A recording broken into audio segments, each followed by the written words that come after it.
जी, अस्सलाम वालेकुम। आज की इस वीडियो में हम डिस्कस करने जा रहे हैं कि आप अज़रबैजान में बिज़नेस रेज़िडेंस कैसे हासिल कर सकते हैं।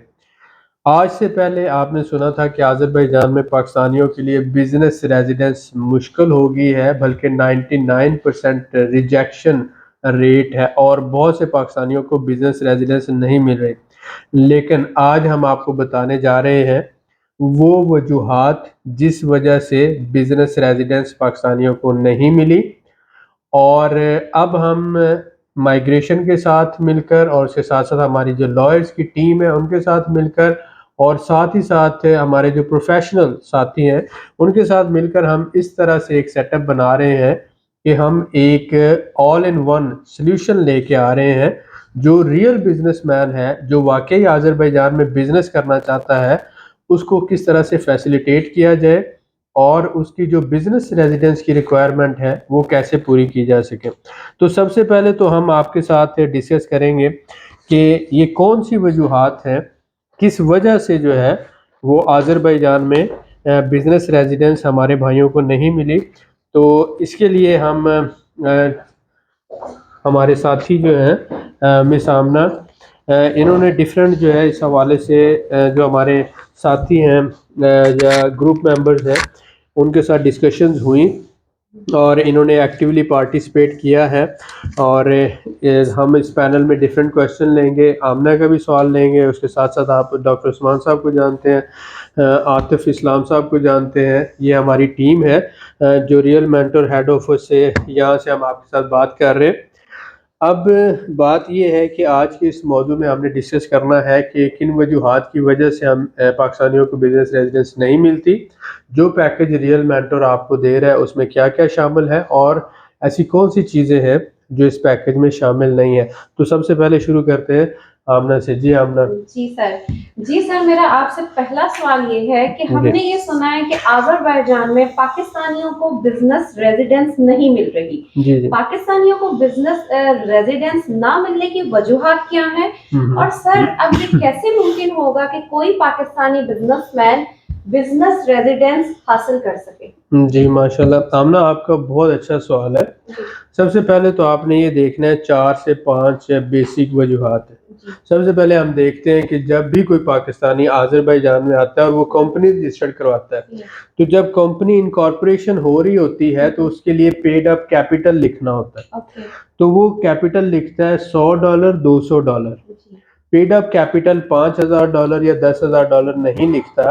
ओके, तो इसमें अब सबसे पहले तो वो गलती यहाँ पे करता है कि पेड अप कैपिटल जो है, जब यस, कंपनी इनकॉर्पोरेट कर रहा है तो वहाँ पर वो पूरा नहीं लिखता। ओके, उसके बाद जब कंपनी इनकॉर्पोरेशन हो जाती है अज़रबैजान में, तो आप $1 पेड अप कैपिटल के साथ कंपनी रजिस्टर्ड करवा सकते हैं, लेकिन वो हाज़िरियों के लिए है, फॉरेनर बिज़नेसमैन के लिए तो नहीं। फॉरेनर के लिए, तो जी, क्योंकि हाज़िरी और फॉरेनर को बराबर के हकूक हैं, इसलिए कंपनी तो रजिस्टर्ड हो जाएगी, ओके, लेकिन आपको पता है सूटेबल कैपिटल ना होने की वजह से कोई भी बिज़नेस नहीं चलता। हुँ, हुँ, इसके बाद जब कंपनी रजिस्ट्रेशन लाइसेंस मिलता है, हुँ, तो उसके बाद एक कंपनी का बैंक अकाउंट खुलवाना होता है। तो ओके, बहुत से हमारे भाई कंपनी का बैंक अकाउंट ही नहीं खुलवाते जी, और जो भी लेन-देन करना है वो थ्रू बैंक होना चाहिए, लेकिन वो नहीं करते थ्रू हुँ, बैंक। हुँ, तो ओके, ये दूसरी गलती होगी, हुँ, पेड हुँ, अप कैपिटल पहली गलती, दूसरी गलती कि जितनी भी ट्रांज़ैक्शन है, हुँ, हुँ, कंपनी के ज़रिए नहीं करते। तीसरी गलती हुँ, हुँ, कि वो आसान इम्ज़ा लेकर जो वर्कर हायर करते हैं, ओके, उनको लीगली गवर्नमेंट के हुँ, हुँ, साथ उनका कॉन्ट्रैक्ट नहीं होता, ओके, यानी लीगल कॉन्ट्रैक्ट नहीं होता, हुँ, हुँ, उसकी सोशल सिक्योरिटी पे नहीं करते। ओके, तो ये तीसरी गलती होगी। हुँ, हुँ, तो अब इन 3 गलतियों की वजह से होता क्या है कि आपका बिज़नेस सेटअप वो शो नहीं हो रहा होता हुँ, गवर्नमेंट को। हुँ, आपके पास प्रॉपर पेड अप कैपिटल नहीं है हुँ,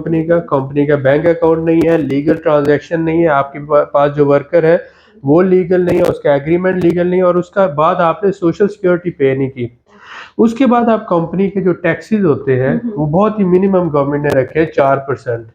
जो बहुत से भाई हैं वो टैक्स ही पे नहीं करते। मसलन 3000 से 5000 कंपनियां पाकिस्तानियों ने रजिस्टर्ड करवाई, ओके, लेकिन उनमें से 1% ने भी, मैंने हुँ, कहा हुँ, 1% 8% यस, भी इन सारे रूल्स को फॉलो नहीं फॉलो किया। नहीं कर रही, यस, तो हुँ, अब जब आप कंपनी रजिस्टर्ड हुँ, करवा के, बिजनेस रजिस्टर्ड करवा के, एक सेटअप बना हुँ, के उसके हुँ, ऊपर बिजनेस रेजिडेंस लेना चाहते हैं, जी, तो आप उस मुल्क के कानून को ही फॉलो नहीं कर यस, रहे, यस, आप पूरा सेटअप ही नहीं बना रहे, बना है, और लीगली नहीं बना रहे तो आपको बिजनेस रेजिडेंस किस बेस पर मिला? किस बेस पर मिलेगी? So exactly. This was the first कि आपने 4-5 गलतियां। तो हमने इस सारे मैटर को इमिग्रेशन डिपार्टमेंट के साथ डिस्कस किया ओके। और हमने ये पॉइंट उठाया कि पाकिस्तानियों को जो है किन वजूहात की वजह से नहीं मिल रही बिजनेस रेजिडेंस, और जो हमारे रियल बिजनेसमैन है जो वाकई इन्वेस्टमेंट करना चाहते हैं, जो वाकई बिजनेस करना चाहते हैं, उनके लिए कोई रास्ता निकलना जी चाहिए। बिल्कुल। तो फिर हमने ये सारा वर्कआउट किया हमारी लॉयर टीम के साथ, उसके साथ साथ हमारे प्रोफेशनल जो कंसल्टेंट हैं उनके साथ, और उसके साथ ही हमने गवर्नमेंट के साथ इसको एडवाइस किया, गवर्नमेंट के साथ कंसल्ट किया, डिस्कस किया। तो फिर हमने ये एक रेडीमेड सोल्यूशन निकाला कि हम एक पैकेज दे दें जिसमें सारी डॉक्यूमेंटेशन हो, वर्कर के लीगल एग्रीमेंट हो, कंपनी इनकॉर्पोरेशन हो, और क्योंकि बाहर से जो बंदा आता है वो यहाँ पर उसको लैंग्वेज के बैरियर्स हैं, और उसके साथ साथ यहाँ के वो जो कानूनी स्ट्रक्चर को नहीं समझ पाता, तो वो आधा अधूरा काम करता है। मसलन कंपनी रजिस्ट्रेशन के बाद जो लाइसेंस मिलता है उसके बाद ही तो सारे 6 से 7 डिपार्टमेंट के साथ, यानी आसान इम्जा भी उसके बाद मिलना है, वर्कर का लीगल एग्रीमेंट भी उसके बाद होना है, ये सारी चीजें बाद में होनी है। लेकिन वो बंदा करता ही नहीं, वो लाइसेंस लेकर समझता है कि उसकी कंपनी रजिस्टर्ड होगी, बाद में जो काम करने वाले वो नहीं करते। तो उम्मीद है कि आपको एक समराइज, इसमें डिटेल तो बहुत है लेकिन मैं कोशिश कर रहा हूँ कि उस्मान का भी सवाल लिया जाए। जी उस्मान। सर बहुत शुक्रिया। मैं भी एक सवाल आपसे करना चाह रहा हूँ जी जी। जो कि इस वक्त बड़े ज़रूरी चल रहे हैं, क्योंकि काफ़ी अरसे से बिजनेस टीआरसी जो है वो क्लोज रही, मामलात रहे।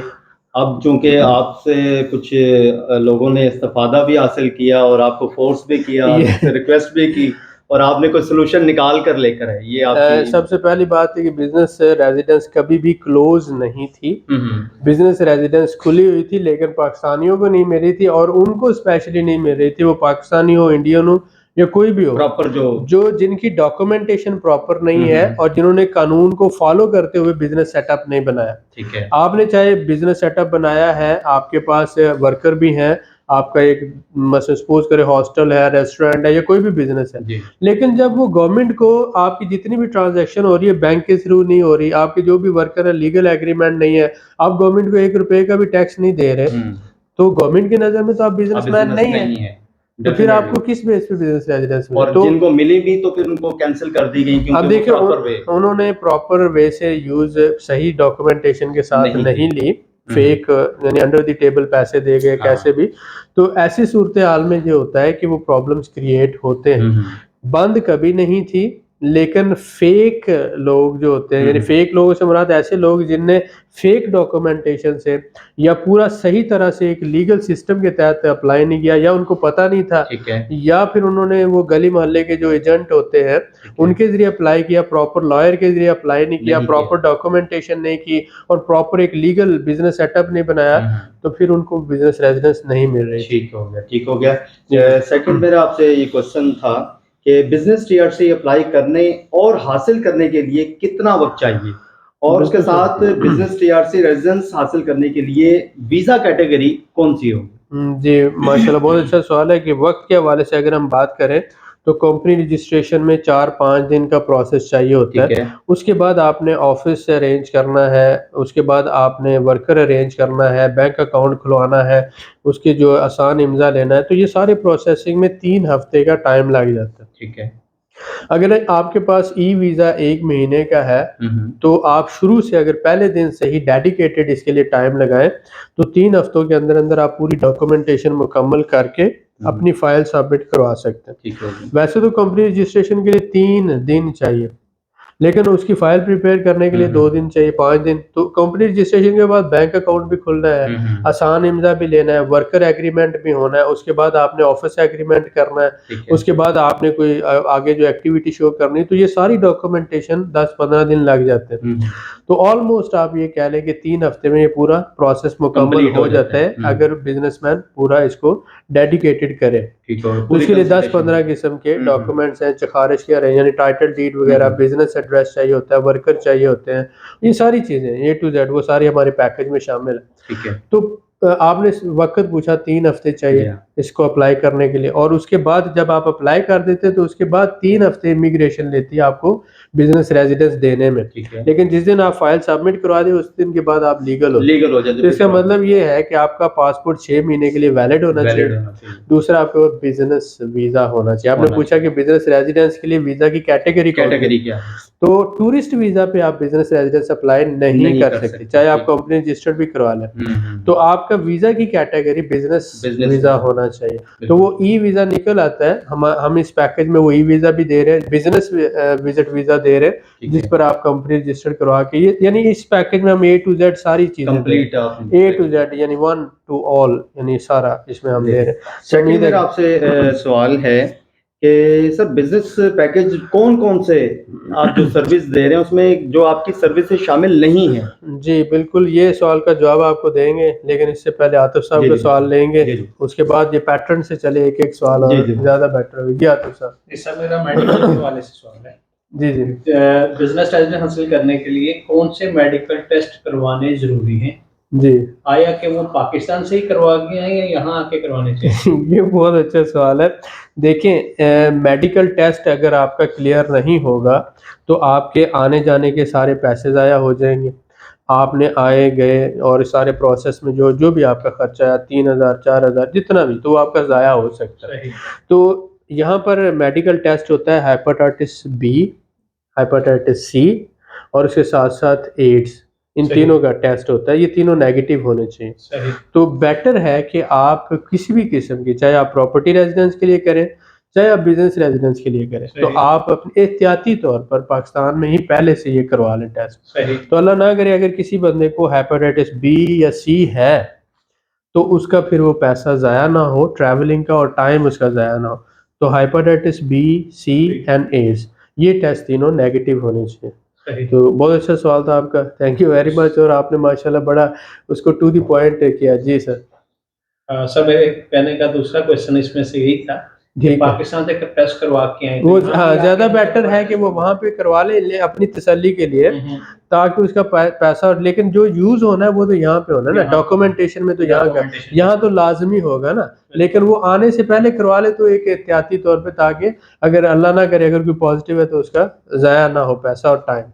बहुत शुक्रिया जी आमना, अब आपकी दोबारा बारी है। जी सर। जी आमना। जी सर, मैं पूछना चाहूंगी कि रियल मेंटोर के बिजनेस पैकेज में कौन कौन से सर्विसेज शामिल हैं? जी, ये बिल्कुल सही आपने सवाल किया कि हमें डिटेल्स इसकी देनी है हमारे साथियों को। ये 10-12 के करीब जो सर्विसेज हैं वो इसमें शामिल है। मैं आपको वन बाय वन बता देता हूँ। सबसे पहले तो आप ये ले लें कि पैकेज के अंदर हमने बिजनेस वीज़ा आपको, जो जो बहुत से लोग पूछते हैं कि मुझे वीज़ा चाहिए, तो बिजनेस वीज़ा इसी पैकेज में शामिल है। उसके बाद आपको एयरपोर्ट से पिक करने की सहूलत मौजूद है। आपके लिए अकोमोडेशन का अरेंजमेंट हमारी टीम करेगी, पेमेंट तो आप खुद ही करेंगे अकोमोडेशन की। उसके बाद ये आ जाता है कि ट्रांसपोर्टेशन जो है वो भी इसमें शामिल है, एयरपोर्ट से लाने की।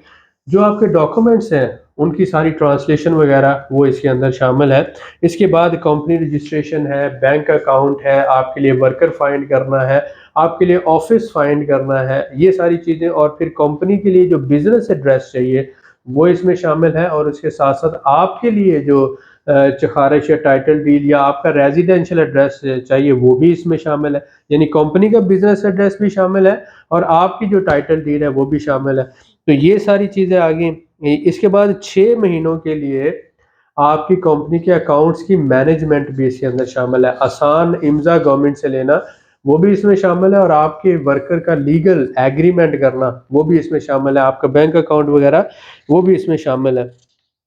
अगर हम ये सारी बातें करें तो आज़रबाईजान में कंपनी रजिस्ट्रेशन से लेकर बिजनेस रेजिडेंस अप्लाई करने तक जो 10, 12, 15 किस्म के जितने भी एग्रीमेंट्स हैं, वर्कर से हों, ऑफिस से हों, या फिर बैंक अकाउंट्स ओपन करना हो, या जो भी मामला हैं, वो सारे के सारे हमने इस पैकेज में शामिल कर दिए ताकि आपको किसी किस्म की कोई परेशानी ना हो। तो ये पैकेज अहाता करता है आपके बिजनेस रेजिडेंस लेने तक जितनी भी डॉक्यूमेंटेशन है और जो भी मरहले आते हैं उसमें सबसे पहले आपको बिजनेस वीज़ा चाहिए, एयरपोर्ट से रिसीव करना है, यहाँ पे लाके आपकी कंपनी रजिस्टर करवानी है, कंपनी का बिजनेस अकाउंट खोलना है, आपके लिए वर्कर हायर करना है, ऑफिस जो है आपके लिए अरेंज करना है कंपनी के लिए, और उसके बाद आसान इम्दा लेना है, यानी एवरीथिंग। और फिर कंपनी का बिजनेस एड्रेस है और आपका रेजिडेंशियल एड्रेस है। तो ये सारी चीज़ें बहुत अहम है। और फिर 6 से 7 डिपार्टमेंट में कंपनी की रजिस्ट्रेशन है।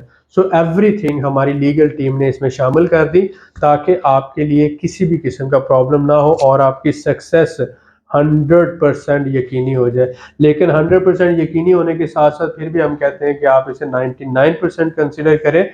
वजह क्या होती है कि हर मुल्क की अपनी पॉलिसी है। आपका क्रिमिनल रिकॉर्ड क्लियर होना चाहिए, आपका किसी भी टेररिस्ट ऑर्गेनाइजेशन से ताल्लुक नहीं होना चाहिए, आपका ट्रैक रिकॉर्ड अच्छा होना चाहिए, आप मेडिकली फिट होने चाहिए। तो ये सारी चीज़ें जो है वो यहाँ पे चेक की जाती है और उसके बाद आपको रेजिडेंस दी जाती है। अब हम आते हैं डॉक्टर उस्मान के सवाल की तरफ। That was very important. जी डॉक्टर उस्मान, सर मैं ये आपसे पूछना चाहूँगा लास्ट में कि सबसे बिजनेस पहले पैकेज बिजनेस पैकेज में आपने ये पूछा था कि क्या शामिल नहीं है, नहीं है। ये बहुत अच्छा सवाल था क्योंकि बहुत से लोग इसको कंफ्यूज कर देते हैं। कंफ्यूज हो जाते हैं कि भाई अच्छा, क्या इसमें शामिल क्या नहीं है कि जो आपने खाना खाना है जी 3 वक्त सुबह दोपहर शाम, वो शामिल नहीं है इसमें। ठीक है, जिस अकोमोडेशन में आपने रहना उस घर का किराया इसमें शामिल नहीं। ठीक हो गया, जो दफ्तर आपकी कंपनी का है अरेंज तो हम करेंगे लेकिन उसका किराया इसमें शामिल नहीं नहीं है क्योंकि वो कंटिन्यूस एक्सपेंसेस है ना। हम्म, उसके बाद जो वर्कर आपको 1 या 2 रखने हैं आपने, वो उनकी वर्कर की सैलरी वर्कर हम अरेंज कर देंगे। 300 $350 में हो जाता है वर्कर, ऑफिस भी 500 $600 के अंदर हो जाता है, लेकिन ये कंटिन्यू एक्सपेंसेस है डेफिनेटली तो हर महीने पे कर रहे हैं। यानी ऑफिस का एक्सपेंस है, वर्कर की सैलरी है, वो इसमें शामिल नहीं है, फूड इसमें शामिल नहीं, ठीक है, आपकी अकोमोडेशन इसमें शामिल नहीं, आपका मेडिकल टेस्ट भी इसमें शामिल नहीं है। तो ये जो सारी चीजें हैं ये इसमें शामिल नहीं। और जी जी उसके साथ साथ जो गवर्नमेंट को टैक्स आपने बाद में देना जब आपको बिजनेस रेजिडेंस मिल गई है तो वो इसमें शामिल नहीं है। तो उम्मीद है कि ये पॉइंट क्लियर हो जी गया। बिल्कुल सही। ये और कोई सवाल रह गया जी आपका? बिल्कुल सर, एक सवाल बड़ा इम्पोर्टेंट सवाल है ये। जी जी खुदा ना खास्ता, खुदा ना। अगर बिजनेस रेजिडेंस हमारा जो है रिजेक्ट हो जाता है, जी जी ठीक है, तो जो हमने सर्विसेज के लिए पे किया है क्या उसमें से कुछ रिफंड हो सकता है या नहीं? ये तो हर बंदे का यही सवाल होता है और ये बड़ा अहम सवाल है कि जो हमने पैसे दिए हैं, यानी कि आपका दिल करता है कि हमें कोई पैसे ना दे। एनीवे बात ये है कि जब आप ये पैकेज ले रहे हैं तो हमने ये पूरी हमारी लीगल टीम ने काम किया, हमारी एचआर टीम ने काम किया, हमारी प्रॉपर्टी टीम ने काम किया, रियल एस्टेट एजेंट्स ने आपके लिए ऑफिस फाइंड करना, एचआर टीम ने जो आपके लिए वर्कर फाइंड करना, लॉयर टीम ने डॉक्यूमेंटेशन। तो अब जब ये टीम काम करती है तो डेफिनेटली उनके एक्सपेंसेस भी होते हैं, सर्विस चार्जेस भी होते हैं। तो हमने फिर भी क्लाइंट को जहन में रखते हुए ये कहा अपनी सारी टीमों से कि अल्लाह ना करे अगर 1% चांस है रिजेक्शन का, 99% सक्सेस का चांस है, लेकिन वो जो 1% है फिर भी हमने एहतियाती तौर पर क्लाइंट की सेटिस्फेक्शन के लिए रखा कि उसको 50% जो भी उसने पे किया है, मसलन 5500 तो उसको 50% उसका रिफंड किया जाएगा और ये रिटर्न एग्रीमेंट में होगा। सही, ठीक है, हालांकि नॉन रिफंडेबल होता है लेकिन क्योंकि हम रियल मेंटर एक ब्रांड है और हम अल्हम्दुलिल्लाह एक कमिटेड सर्विस देना चाहते हैं और ज़हनी सेटिस्फेक्शन के साथ देना चाहते हैं, सही, हम हलाल रिज़्क पे यकीन रखते हैं, तो हम ये कहते हैं कि जो मेहनत की है उसी का हमें मिलना चाहिए। तो आपकी कामयाबी हमारे लिए सबसे अहम है। अल्लाह ना करे किसी वजह से अगर रिजेक्शन होती है तो आपको 50% रिफंड होगा, लेकिन यहाँ पे एक बात अहम है, ऐसे लोगों को रिफंड नहीं होगा जो क्रिमिनल बैकग्राउंड पीछे है, जिनका पाकिस्तान में कोई उनका ट्रैक रिकॉर्ड अच्छा नहीं था या कोई क्रिमिनल बैकग्राउंड था तो इस वजह से रिजेक्ट हो गया।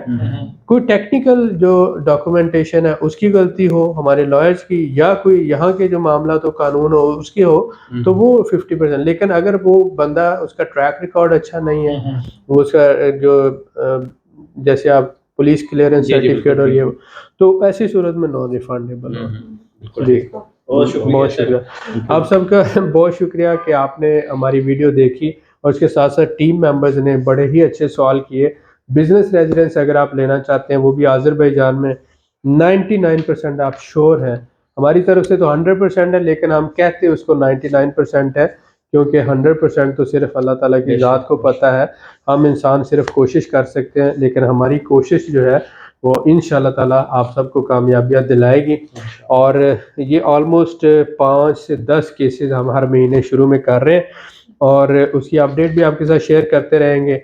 प्रॉपर्टी रेजिडेंस लेना चाहते हैं या बिजनेस रेजिडेंस, तो हमारी टीम से रब्ता कर सकते हैं नीचे दिए हुए नंबर्स पर। मिलते हैं नेक्स्ट वीडियो में। बहुत शुक्रिया।